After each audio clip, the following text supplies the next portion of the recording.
Ano ang kalagayan ng mga kaluluwa ngayon sa Hades? Alam naman natin na hindi pa po open para tapunan ng mga unbelievers yung Gehenna na lake of fire. Gawa ng ang Hades po ngayon, ito po ang siyang pinupuntahan o tinutunguhan ng mga hindi mananampalataya. Alam naman po natin yan. Ngayon may nagtanong po sa akin, nahihirapan daw po ba ang mga kaluluwa sa Hades? Bago ko po sagutin yan, gusto ko munang tingnan muna natin yung katotohanan. Bakit ba napupunta ng impyerno? Mapa-Hades man yan, o mapa-Gehenna, o mapa-anumang salin. Kasi ultimately, Gehenna po yan eh. Pero, bakit nga po ba napupunta ang tao sa impyerno? Okay. Bible study po tayo ngayon. John 3:16. May mga Bibles po tayo. Gayon na lamang ang pagsinta ng Diyos sa buong sanlibutan. Kaya ipinadala niya ang kanyang bugtong na anak na sino man ang sa kanya'y sumampalataya ay hindi na mapapahamak. Take note nyo yan.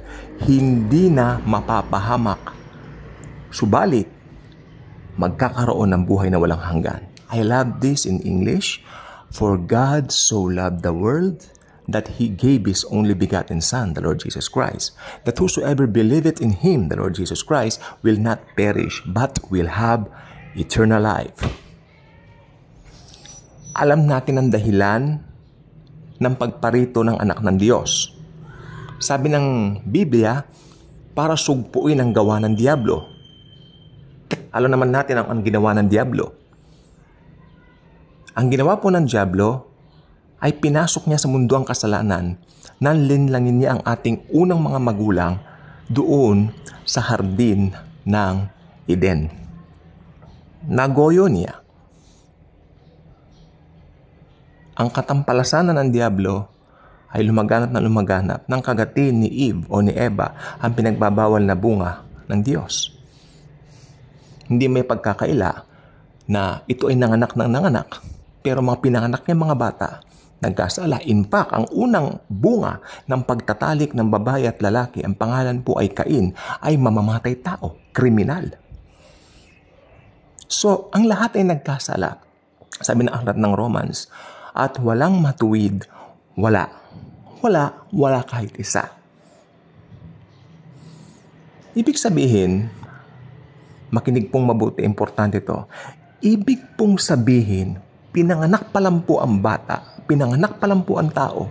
Siyempre, bata ipapanganak, sanggol, cute, baby. Makasalanan na po yan. Nandun po yung tinatawag na kasalanang mana, sinful nature ang tawag doon. And sad to say, all of us possess that sinful nature upon going out of this world. We just came out of this world. Tayo po ay makasalanan na. So sad, ano po? Bata ka pa lang, maliit ka pa lang, makasalanan ka na. Because of that, something that you possess. All of us possess that. The sinful nature coming from Adam. Amen? So, ano po ang mangyayari ngayon? Ang mga tao po, lahat ng magiging mga anak niya, lahat ng mga magiging bunga niya, mana-mana po. There was a time na ginunaw ng Diyos ang mundo through a storm. Tandaan niyo, si Noah at ang arko. Nakaligtas po sila 8. Nagunaw yung iba, yung mga anak ng Nephilims, ne? Pero, right after that, nandun pa rin po yung kasalanan. Why? Because of the presence of the sinful nature. Kaya sabi ko po, andyan po ang sinful nature. Pero Genesis chapter 3, nag-provide ang Diyos ng solusyon. Alam niyo po kung ano yun mismo? Ang Diyos ay magiging tao. Amen. At sabi ng Biblia sa aklat ng Galatia, at just the right time, siya ay isinilang ng isang babae born under the law. Ayan po ang Panginoong Hesukristo.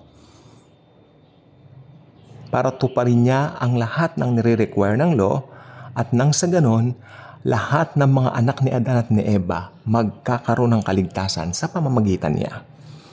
Lahat ng tao sa mundo. Sabi kasi ng Biblia sa Aklat ng Hebreo, if there is no shedding of blood, there will be no remission of sins.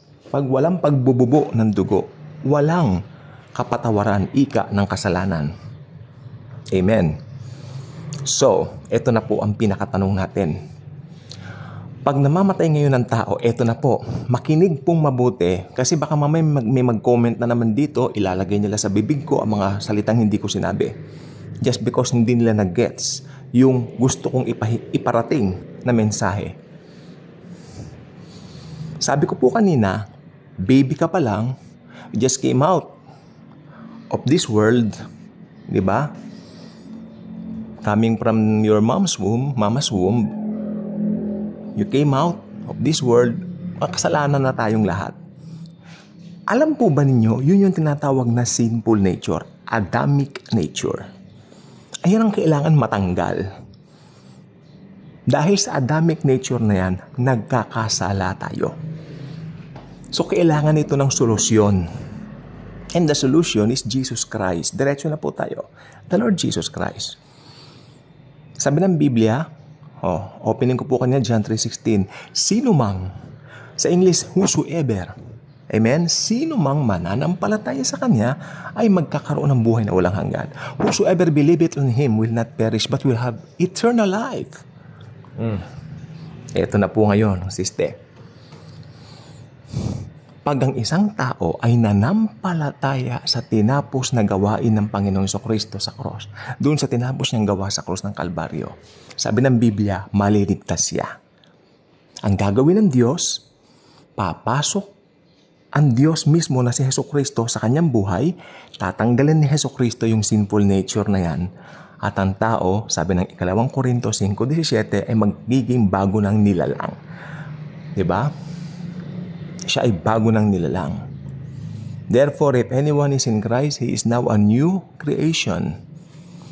New creation ka na. Why? Dahil natanggal na yung sinful nature mo.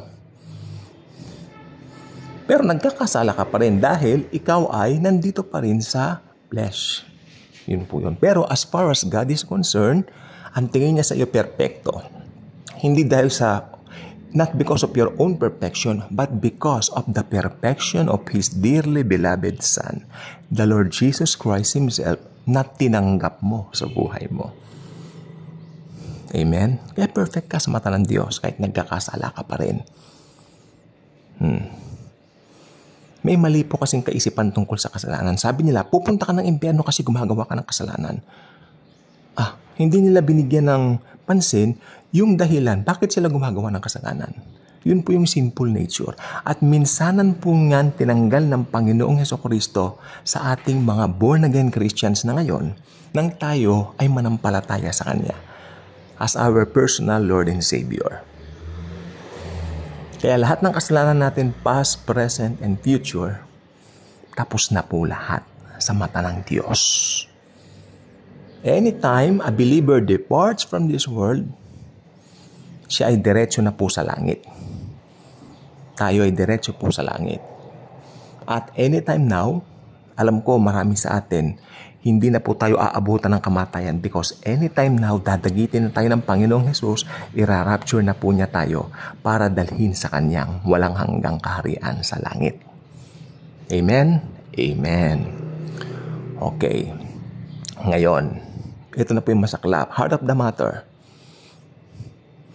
Yung mga napupunta ng impyerno, mapahades man yan o Gehenna, ultimately o Gehenna. Pero for the meantime, uulitin ko, pag namamatay ang isang unsaved person, pupunta po siya ng hell, yung sinasalin na Hades o Hades.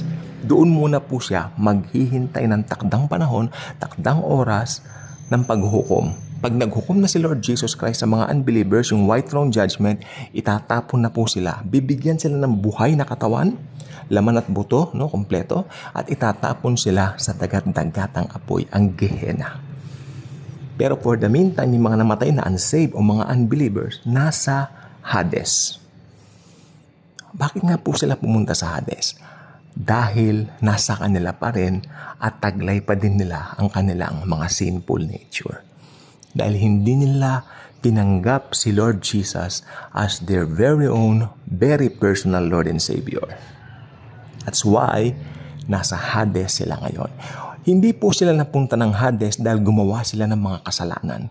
Pumunta sila ng Hades dahil nasa kanila pa rin po ang sinful nature. Tandaan nyo, ang tao, gumagawa ng kasalanan ng tao dahil likas siyang makasalanan. Hindi yung nagiging makasalanan lang siya kapag gumagawa siya ng kasalanan. Magulo po ba? Hindi. Ganito. Ang isang tao, gumagawa ng kasalanan kasi may sinful nature siya. Diba? Ang akala kasi ng ibang tao, pag gumagawa sila ng kasalanan, doon pa lang sila nagiging makasalanan. Akala nila, ang pinaka-beginning nila, mabait muna sila tapos magkakasala sila. Hindi po ganon. Wala pong mabait sapagkat ang mga tao pinanganak pa lang po. May sinful nature na. So ngayon, anong ibig sabihin ng hell na Hades? Para po sa akin, ito po ay pagkahiwalay sa Diyos. Naghihirap ba sila sa Hades? Yes. Sapagkat sa kanilang isipan, nandito po yung mga katagang. Sinasabi nila, sana nakarinig ako ng gospel. Sana nakinig ako. Punong-puno ng regret sa Hades. Sana nakinig ako doon sa nangangaral ng gospel. Sana tinanggap po si Jesus. Puro ganyan. Meron pa po nagsasabi, gagawin ko ang lahat makabalik lang sa lupa. Pero hindi na po pwede. Wala na, huli na ang panahon. Puro regret, puro sana. Kaya mahirap po ang kalagayan nila sa Hades. Tapos naiisip nila yung mga na-achieve nila sa mundo. Mayaman ako sa mundo, pero ngayon nandito ako. Hirap ng loob. Nahirap ang loob nila. Nandoon sila. At hindi ko lang po alam kung alam nila na darating yung takdang panahon na itatapon sila sa dagat-dagatang apoy. I don't know. Palagay ko hindi po nila alam na itatapon sila Magugulat na lang po sila, bubuhayin sila, ire-resurrect sila ng Panginoong Hesukristo at sila po ibibigyan ng laman at buto at para itapon sila sa dagat-dagatang apoy. Hindi po nila alam na mangyayari yon eventually sa kanilang mga kinasadlakang kalagayan o mga buhay. Kawawa po naman sila. That's why if you want to avoid Hades, now is the right time. Now is the right time. Sabi ng Bible, if you heard His voice, do not harden your hearts. Kung narinig mo ang kanyang tinig, huwag mo nang patigasin ang inyong mga puso. Say yes to Jesus and be saved from hell. Sapagkat si Jesus lang ang makapagtatanggal ng sinful nature. Yan yung Adamic nature. Okay? And I hope natuto po tayo ng pare-pareho dito. Tandaan po ninyo, kung kayo po ay tumanggap na sa Panginoong Hesukristo, ako po ay bumabati sa inyo. Congratulations. Welcome to the family of God. And I guarantee you, hinding-hindi na po kayo pupunta ng impyerno. Sapagkat ang Panginoong Hesukristo ang ating Panginoon at tagapagligtas. Kaya kung hindi pa kayo subscriber dito sa channel na ito, I invite you to do so. Click the notification bell. Share this video. Share the wonderful love of the Savior, the Lord Jesus Christ Himself. Thank you, and Jesus truly loves us all.